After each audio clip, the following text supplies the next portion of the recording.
Për shembull, shtypshkuesi i buzukut, ai që ka bërë gërmat e buzukut është Bernardino Benali, një ndër botuesit më elitar të kohës në Venedikt dhe në për gjitha shtypshkojet në mbar Evropën e kohës. Pse them Bernardino Benali? Se Bernardino Benali është botuesi i Dantes dhe Dante nuk jepej do për botim. Pra, aq më tepër kur personaliteti i Cristoforo Landinit, ai që kishte bërë komendet, ishte një profesor i shquar në Universitetin e Firences, pra marrë përsipër e një botimi luksoz e kolanës parë në historinë e shtypshkrimit, se kërvepra të Alkubedirinore është kolana e parë në historinë e shtypshkrimit. Dhe krijuesi i kësaj kolane është Bernardino Benali, i cili kemi edhe atë që historinë e frontispicit famshëm që është për buzukun, por gërmat janë të tij. Si e kam zbuluar që gërmat janë të tij? Pra, kjo është mjaft specifike, duhet t'ja sqarojmë teleshikuesve. Te buzuku janë 3 lloje, 3 tipe, në 19 tipe gërmash, 18 ose 19 janë tipet e gërmave sipas Type Repertorium të Universitetit Mynyi. Type Repertorium është repertori i tipografisë sipas një botuesi. Vepra është botuar në vitin 1918 dhe është hedh online Type Repertorium në Universitetin e Mynyhit. Dhe sipas këtij burimi ne kemi 18 dhe 19 rotunda gotike, lloje tipesh gërmash që ka përdorur Bernardino Benali. Fati e deshi që profesorish Luciana Din kishte zbuluar disa ksilografi, ku duke gjërmuar ksilografit, gjërmova edhe tekstet, të pash që tekstet, një pjesë e tekstit përdorin gërmën e buzukut. Dhe atëherë, duke bërë krahasimet njëra me tjetrën dhe duke pas parasysh dhe morinë e pafundme të tipeve të gërmave, rreziku për të gabu saksimin për ditë se cila është gërma sakt, ishte gjithnjë edhe më madh dhe vështirësia rritej. Por atëherë, me qenë se unë i kam kriju vetë gërmat e buzukut, atëherë edhe duke marrë masat, duke marrë për masat llojin e tipit e gjithë më radh, duke studiu peshën, ngjyrën, dimensionin e gërmës, kështu arritën përfundimin që kjo gërmë është Bernardino Benali dhe duke krahasu tekstin faqe për faqe buzukun me tekstin, një tekst të Bernardino Benali të vitit 1515. Ai tekst gjehet i plot te Bernardino Benali në vitin 1555. Gjitha botimet e tij të 1515, po dhe të 93-shit, 1493-shit, 1492-shit, 95-s, në këto vite 1492, 93, 95, Bernardino Benali përdor gërmën e buzukut. Po mirë, po Bindoni ka rol? Bindoni është botuesi i mundshëm i veprës së buzukut. Unë mendoj që ai është botuesi, pse nga se nisemi ne që mendojmë që Bindoni është botuesi i mundshëm i buzukut. Se ksilografit Bindoni deri tani nga 11 ksilografi që janë zbuluar, 5 i përklasin atij.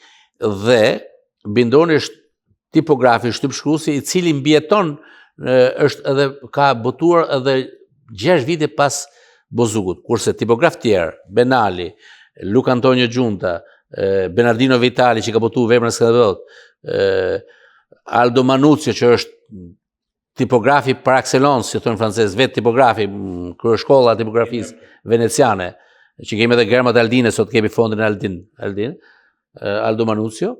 Ato janë të gjithë vdekur, nuk janë më të gjallë, kishin vdekur në vitin 1540, të gjithë nga vitin 1538 në vitin 1524, po themi, ato nuk jeton asnjë prej tyre. A kështu që përjashtohen nga... Janë përjashtohen për vetë faktin se ato nuk jetojnë. Kurse Bindoni ka botu dhe familja, se faktikisht Bindoni është familja e madhe e Bindonëve, është tipografëve, Francesco Bindoni, Agostino Bindoni, Alessandro Bindoni, por çfarë ndodhte? Nga ne nisemi që themi që është Bernardino Bindoni dhe jo Agostino Bindoni apo vllai tjetër i madh. Nisemi sepse ose Francesco Bindoni, që kanë botime edhe ato, sado. Ne nisemi nga përdorimi i ksilografive. Për t'ja thënë, për ta kuptuar, ksilografi, cila është? Ksilografi është një punim në dru, në miniaturë, zakonisht janë miniaturë me 3 ose 3 me 2 gjys, pra centimetra, 3 centimetra me zot, të vogla, ku në top vendoset një germ e madhe shtypi që shërben edhe si germ për të filluar paragrafin, kërë germ e këtë qujon, iniciale qujon në gjuhën angleze, kapiletre qujon në italisht dhe në traditën latine, letterine në frëngjisht, këto kryegerma, të kryegerma kanë shërby në atë kohë për të zbukuru tekstin, por edhe për të hjek vëmendjen, po themi, të meshari, dhe unë mendoj që e meshar. Pse mendoj që e meshar, po të shpikëm pak më vonë, por të kryegerma janë punime në dru, ksilografi të thot në greqisht e vite punim në dru. Një farë vule? Po, si vula. Në mënyrë se si funksionon vula, ka funksionuar dhe telegrafia dhe kur e mbutu e vendos në te. Dhe ka kriju një imazh ku shpesher është një profet, është një historian, ose është një figurë e shquar, e cila vetë bëhet silografi. Por zakonisht këto figura të shquara, si biblika apo diçka tjetër, janë si puna kësaj këtu, e këtij bëhet, janë përforcon një germ. Pra është edhe imazhi, por është edhe një germ. Kjo është bë për shembull. Gjitha të tjerat. Në këtë mënyrë, faktikisht ksilografit, punimet ndru që filluan të ishin pranishme, që jemi të qartë, nuk janë të pranishme vazhdimisht, punimet ndru, ato vinë nga viti 1410 dhe kanë intensitet të fuqishëm përdorimit deri në vitet 520. 530. Fillojnë reduktohen në vitet 555, ato janë pranishme, por fillojnë dhe ndërhyjnë teknikat e tjera të punimit të imazheve. Dhe reduktohet rënja e miniaturën në dru, ka dhe ma vonë, pa diskutim miniaturët punime në dru, i famshëm është për punime në dru me imazhet mëdha si puna e frontispicit është Dürer, Albert Dürer, një piktor gjerman i famshëm, ka lënë punimet të mrekullueshme stilografike. Po. Të ndalemi tek meshari.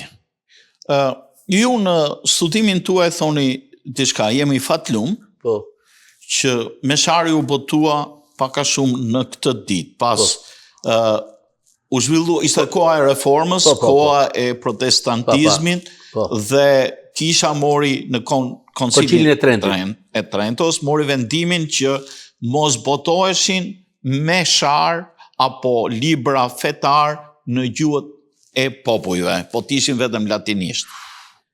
Fillimisht koncili ka një periudhë zhvillimore të tij rreth 20 vite, edhe mbaron në vitin 1570.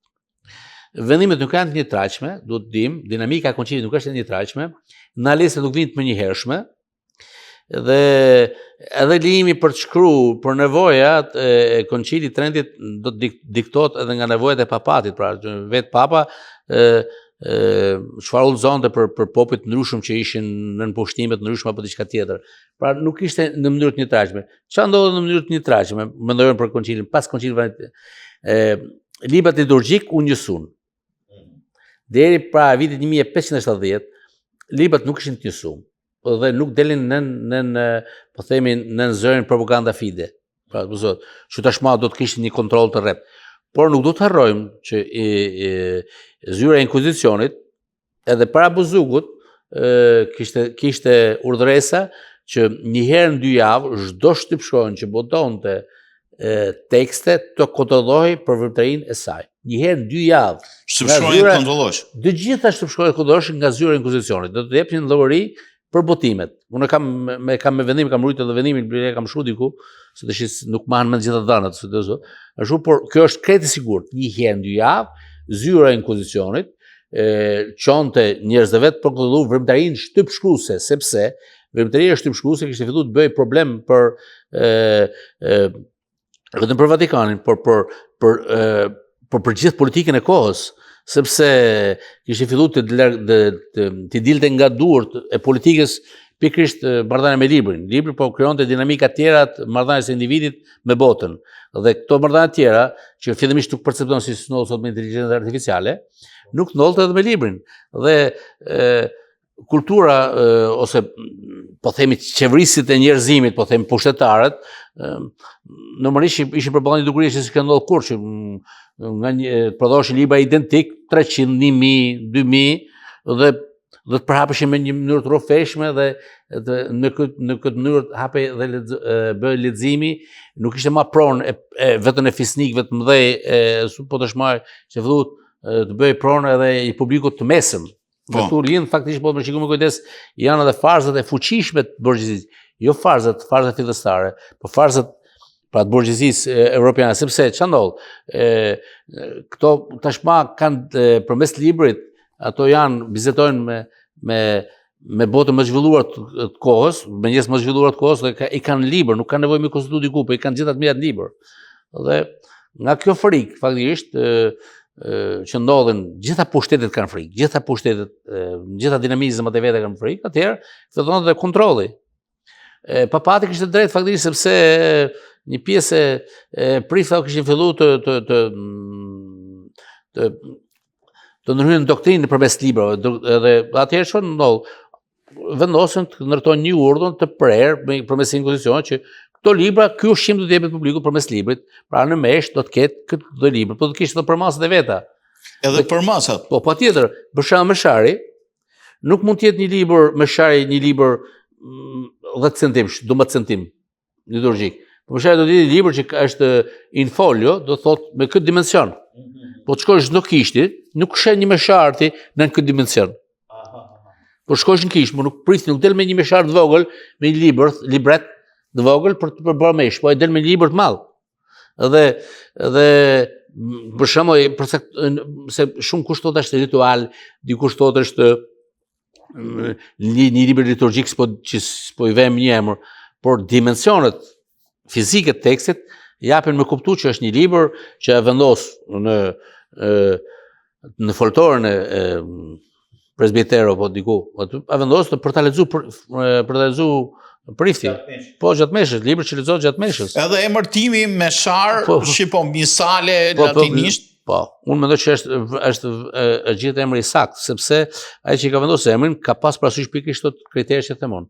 Dimensionin fizik të tekstit, mënyrën e shkrimit të tekstit dhe përmbajtjen e tekstit. Se libra ishin botu librat në A4, ishte libra botoshin atë kohë, librat dhe vegjël në A4 me qindra, me mira. Bindoni Bile është një ndër botuesit që mendojnë që është botuesi i Buzukut, ka botu me mira libra të vegjël kështu. Më thot. Me mira, s'po them po 200-300 libra, por shumë libra ama, se me mira s'po sa shifër që ka botu me mira libra, por jo libra në kuptimin e fjalës tituj librash. Ka botu 200-300 tituj.